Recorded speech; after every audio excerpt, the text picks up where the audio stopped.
Hello, my name is Hannah, and let's talk Les Miserables.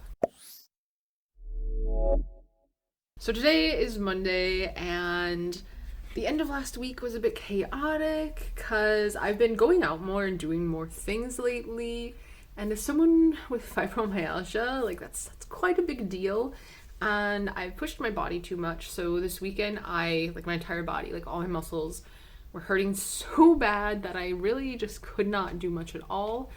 And today I'm feeling a little bit better. I just took a pain pill a bit ago, so I'm hoping that will help at least a little bit.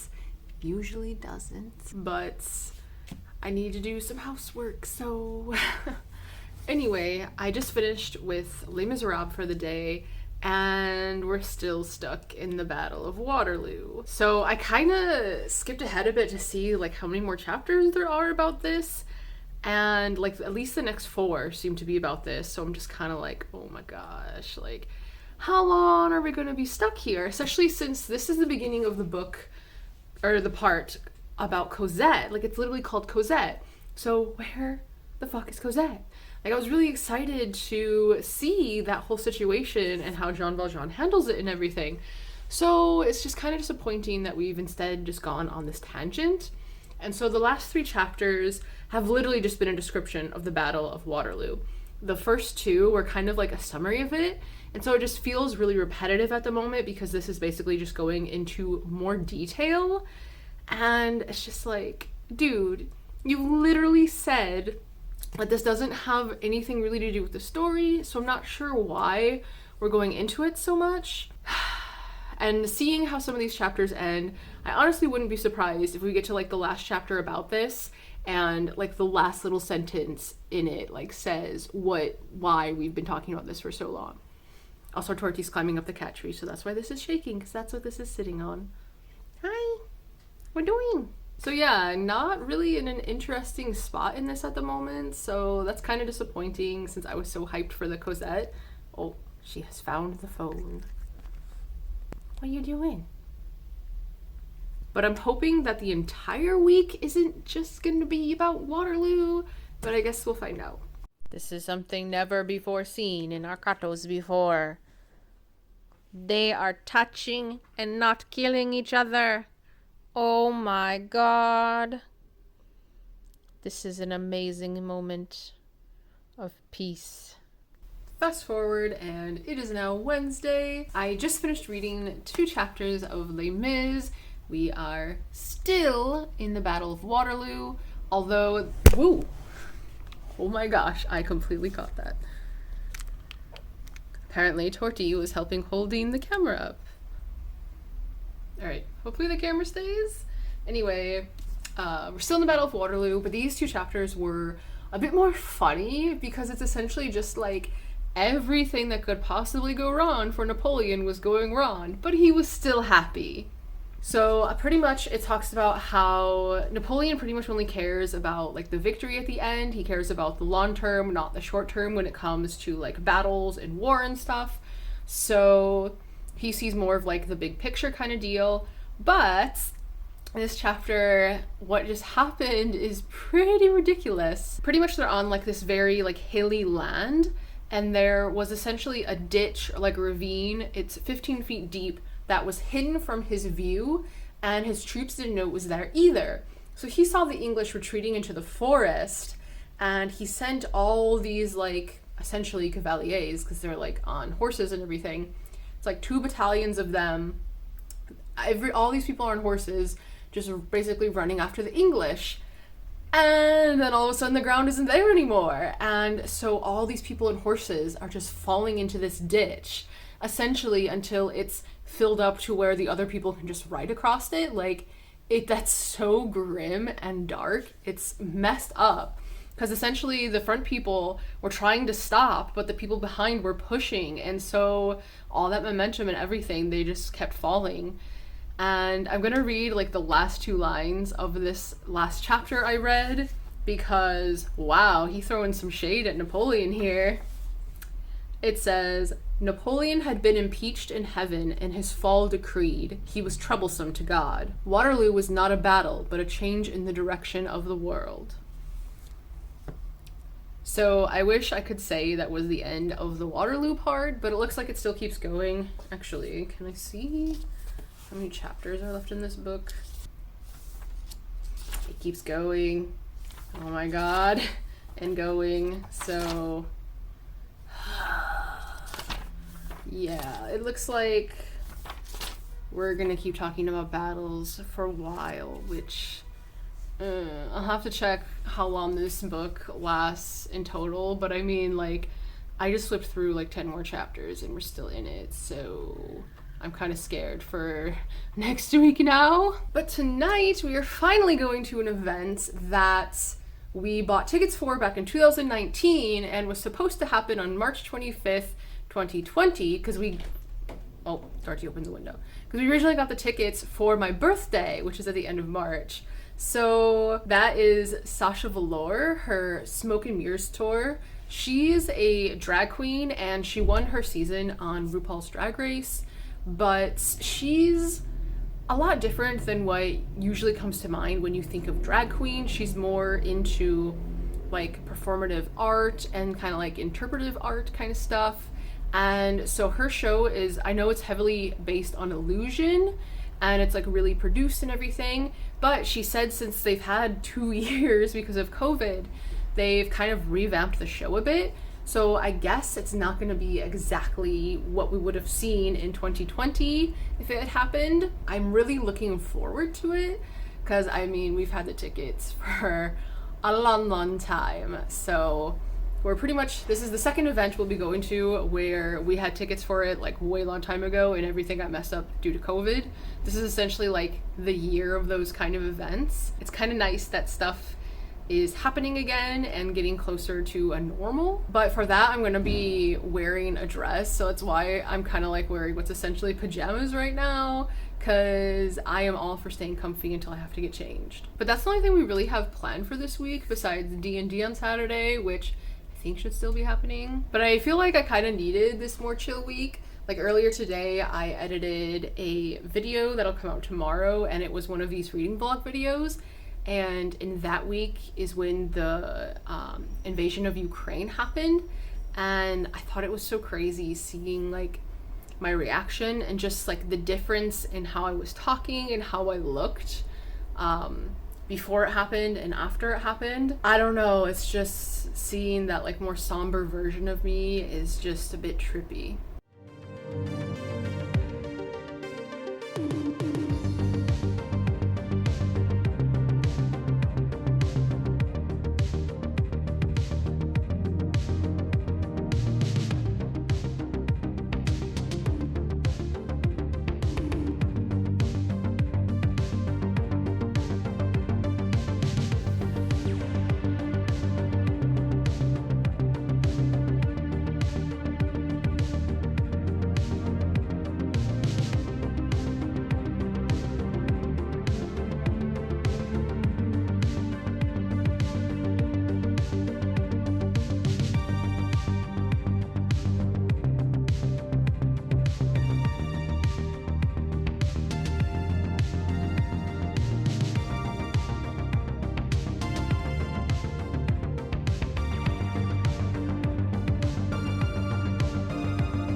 Amazing drag artists, all the artists in the audience tonight when they do their fabulous shows up on the stage. Have a beautiful evening. I love you so much,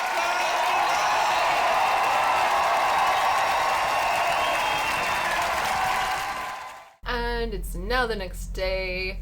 We got home at about 11:30 last night. I really enjoyed the show. Like, I'm pretty sure I liked all of it except for the last song she chose. It just wasn't my thing and it was so loud, like the speakers were doing some weird things, so that's like the only part I didn't like.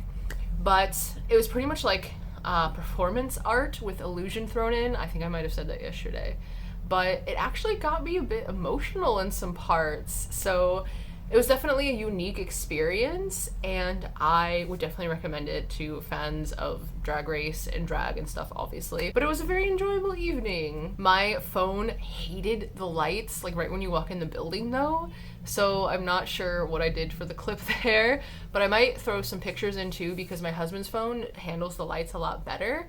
So he actually got some really good pictures of where we were. But anyway, I just read 3 chapters of Les Miserables, kind of because I'm trying to get through this battle quicker than it normally would be.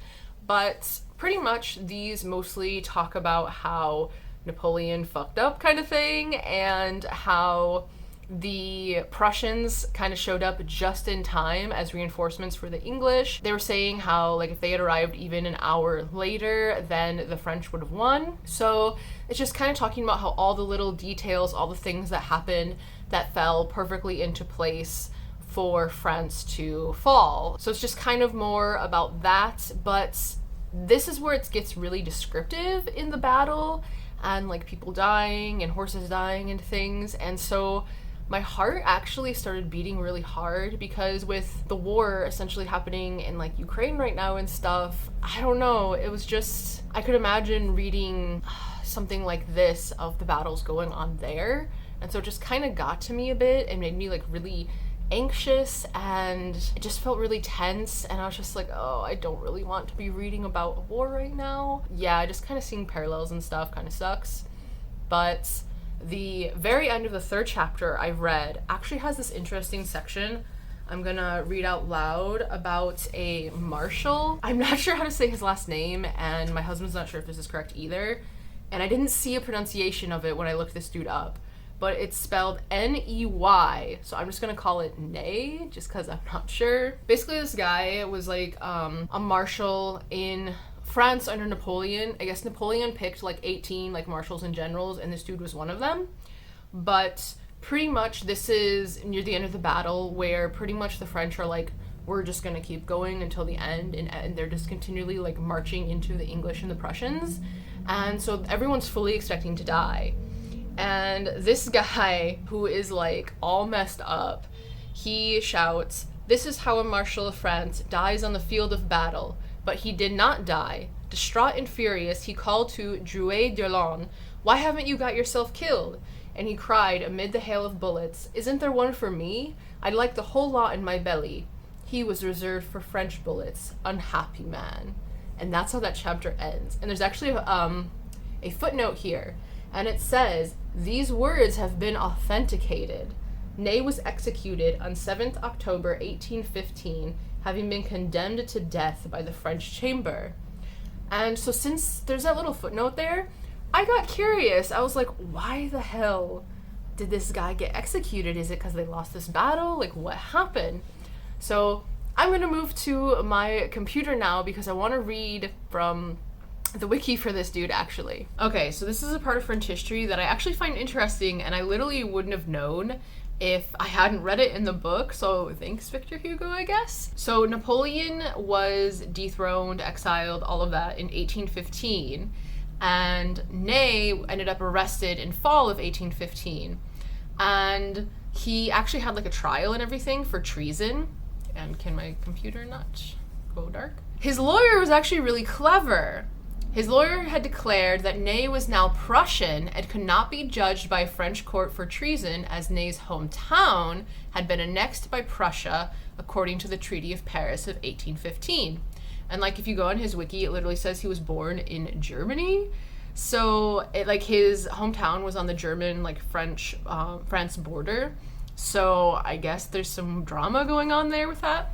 But Ney ruined his lawyer's effort by interrupting him and stating, "I am French and I will remain French." And so because of that, he ended up getting sentenced to death. And literally a day after he was condemned, he was executed by firing squad in Paris near the Luxembourg Gardens. So I've actually been to the Luxembourg Gardens many times. So I'm wondering if I can kind of figure out where he exactly was killed. And my phone ran out of space, so I just had to take care of that. So frame might be a bit different, all of that. But anyway, I was just saying that I'm going to try and dig into that a bit more about the firing squad thing and try and find out exactly where he was executed, because maybe that's a place I can go to and show. And the Luxembourg Gardens, like, we used to live pretty close to there, so I've been there fairly often. And in warmer weather, that's usually where the book club I'm in goes to for our meetings. So it's just like, wow. But anyway, so more about this dude. It says, he refused to wear a blindfold and was allowed the right to give the order to fire, reportedly saying, "Soldiers, when I give the command to fire, fire straight at my heart. Wait for the order. It will be my last to you. I protest against my condemnation. I have fought 100 battles for France and not one against her. Soldiers, fire." And then it goes on to say how his execution like really divided the French people, because most of Napoleon's like other generals were actually let off. So he was basically made to be an example, and that really pissed people off. But also, he is buried at Père Lachaise Cemetery, which is a very famous cemetery here. It's also so big you can literally get lost in, and it is like one of my favorite places. It is so gorgeous. Like all of the tombs and graves and everything are just amazing. And I actually, they show a picture of it on his wiki. I actually recognize the grave. So I think it's one I've seen before. But I know I want to go there at some point for this vlog, so his grave will definitely be one I go to there. But yeah, I don't know. I just found this a bit fascinating, and so I just kind of wanted to look it up. I don't know, just a bit of French history there for you, I guess. Also, in about an hour, I'm going to be heading to a friend's house to actually start on a little project where I'm going to turn one of my dad's old shirts, like this one right here, into a pillowcase. This is one of his like dress shirts that he always wore pretty often, and I don't know, I really like the pattern. It's like boats and a map and stuff, and it's not a shirt that I can like keep as a normal shirt because like it's really stained around like the collar and stuff because this thing is old, and so I just kind of want to be able to turn it into something useful that I can keep and have. So like I have a pillow, a little pillow that I'm gonna use for it and stuff, and yeah, just gonna hopefully be an easy project, but my friend's gonna be helping me out with that. So that's pretty much the only plan for today. And what is today? Oh, Thursday. So we do have a few more days left of the vlog. We are now Friday, and my god, is my hair so poofy. Don't brush out curls, just don't do it. Anyway, yesterday, as I said, I went over to my friend's house and she made a pillowcase out of one of my dad's old shirts, and here is the finished product. I actually hadn't even thought about like having the buttons be on the pillow or anything, and like the pocket is also right here. And I just think that's so cool and so cute, and it turned out really well. So I'm really happy with this and just so grateful for her. And she's the one that mentioned like, hey, we can do the buttons on the front and stuff. So yeah, that just turned out really neat. Today I just read 2 chapters because they were super short. It was literally like 2.5 pages total. And essentially it's just talking about the retreat of the French troops. Oh, yeah, you can probably hear my washer in the background. Sorry for that. Pretty much it got to a point where the English and Prussians, they weren't taking prisoners. They were literally just killing everyone, even those that were surrendering. So it wasn't exactly ethical war. I don't really know what you call that. So everyone was being killed. Everyone was running away.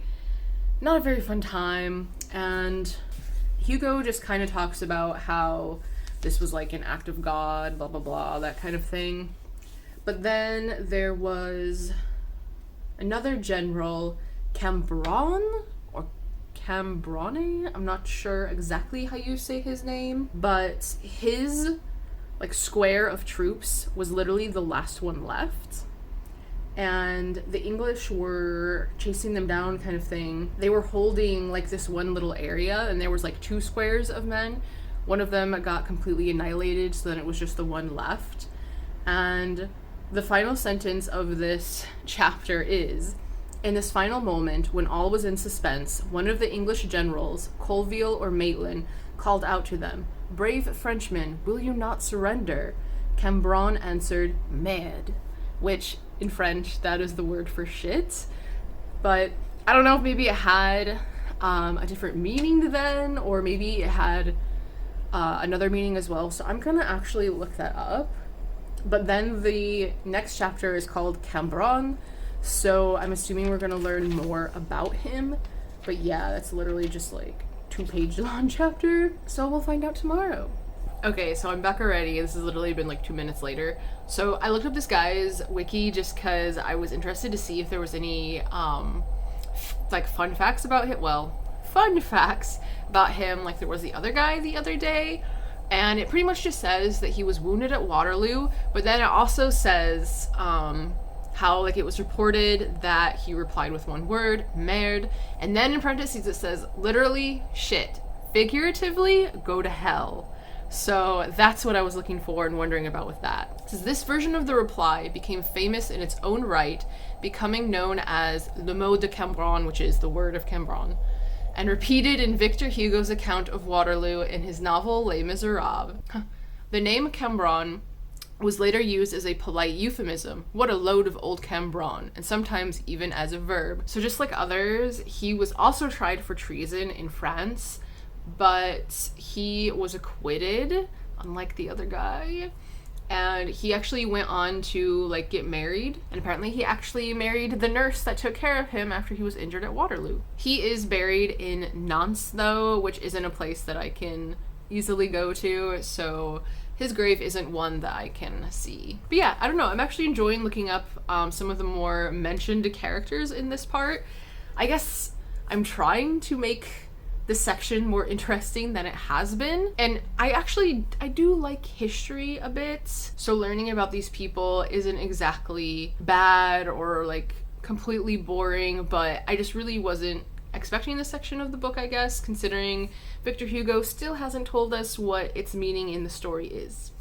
Heyo, it is just after noon on Saturday, which is a D&D day, and I look a mess. Like, wow. Anyway, I just finished the chapter for Les Miserables today. We have to head out in about 2 hours for D&D, and this was the chapter that was entitled, like, Cambronne, and basically this entire chapter, gosh, the word literally just left my mind after saying it.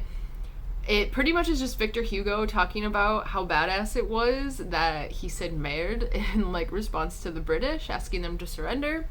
So I thought that was kind of amusing. He was basically just saying like what an accomplishment that was, that he said that and like lived and things like that. It was literally just like a page and a half long. I didn't continue on though because I need to have lunch before we leave and some other stuff. But every now and then on here I talk about my fibro and having to deal with it and stuff. And something came in the mail today that I've been wanting to try, and it's called like magnesium lotion, and you're supposed to like rub it on your feet and legs and shoulders and neck and stuff when you go to bed, and it's supposed to help relax your muscles, because I guess magnesium is supposed to absorb better through the skin.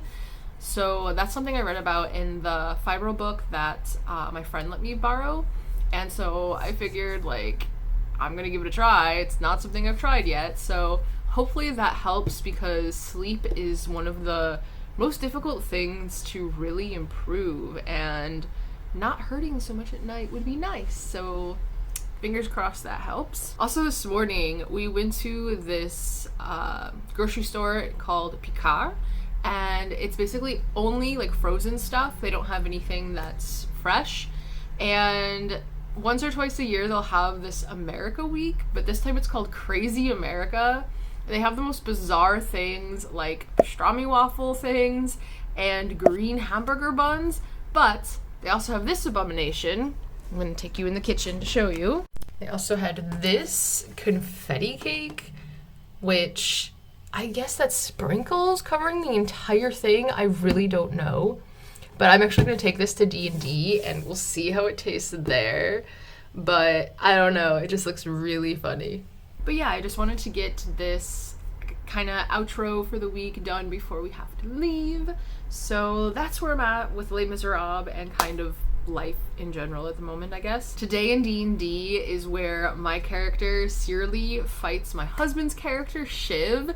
It's like a kind of a Fight Club type event, and that's going to be super interesting because my character is a paladin who just kind of like smites everything, and his character is more of a support character where they like buff other characters. So he's just like, I don't know, I can't do anything. But he won his last match, so I'm just like, he's also like very tactical minded, so he's all like strategy and everything, where I'm just like, I barely understand my character type of deal. So he thinks he's for sure gonna lose, but I'm not counting him out yet. So we'll see how that goes today. That should be really fun. And it actually kind of kept me up last night thinking about it. But this concludes this week of Les Miserables. Next week will probably be more of the Battle of Waterloo, but hopefully I'm inching closer to the end of that saga. And until next time, bonne journée and au revoir.